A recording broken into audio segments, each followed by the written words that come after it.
Chapter 2, Part 3.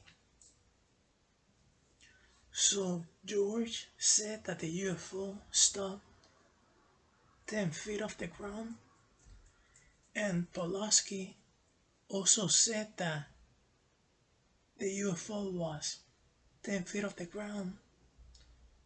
So those accounts are similar, and both said that the encounter lasted around 3 minutes. So when Budd Hopkins ended the conversation with Pulaski, he was shaken because the stories corroborate the match, and he was in disbelief that a craft was just like 1 mile from Broadway, and he was just curious as to why they took air samples in such a location.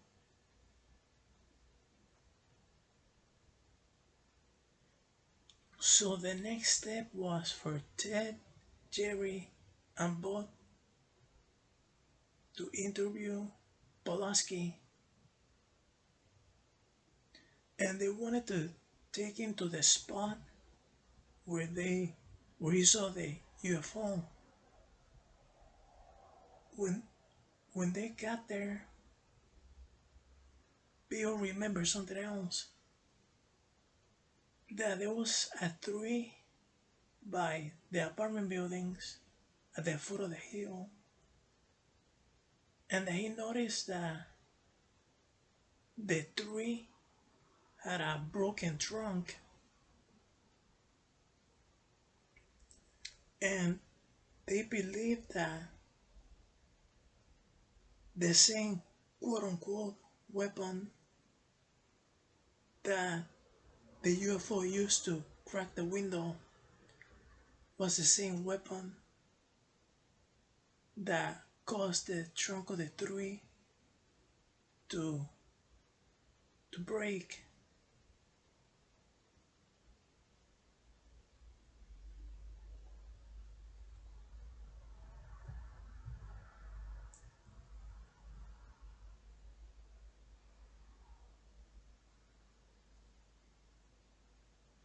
So Pulaski also identified the landing spot where the UFO had landed, and it matched the same spot that Obarski said that the UFO had landed. So Bill Pulaski didn't see the crew members because he was farther away than George Obarski.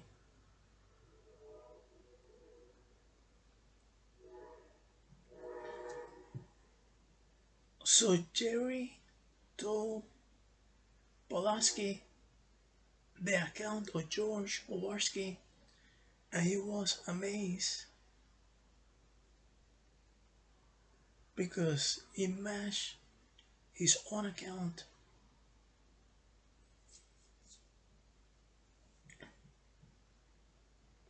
So another another thing that they investigated, they wanted to check the FAA's air traffic control to see if a radar might have tracked a UFO that night.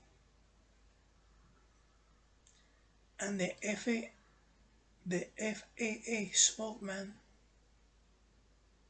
didn't say that he noticed anything on the radar, but he said that he was interested because when he was working as a traffic controller in upstate New York, he tracked a UFO at supersonic speeds when he was a traffic controller.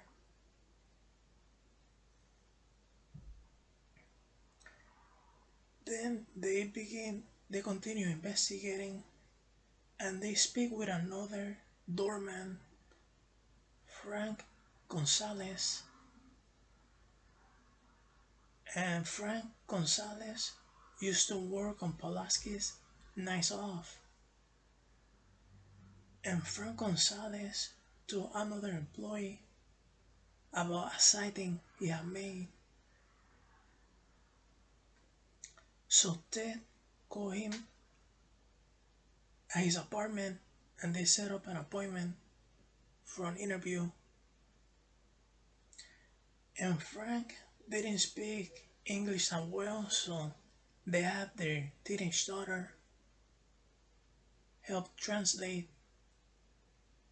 So Frank's sighting occurred between 2 and 3 in the morning, 6 days before George Obarski and Bill Pulaski's sighting, and he noticed a large bright light hovering motionless above the playing field in North Hudson Park. He said that it was very round, very bright, with some windows. It made a noise, and the way he could describe it was uh, as a refrigerator motor drone. And that light was at a height of about the 20th floor of Stonehenge apartments, and the light went straight up, and Frank Gonzalez was very frightened.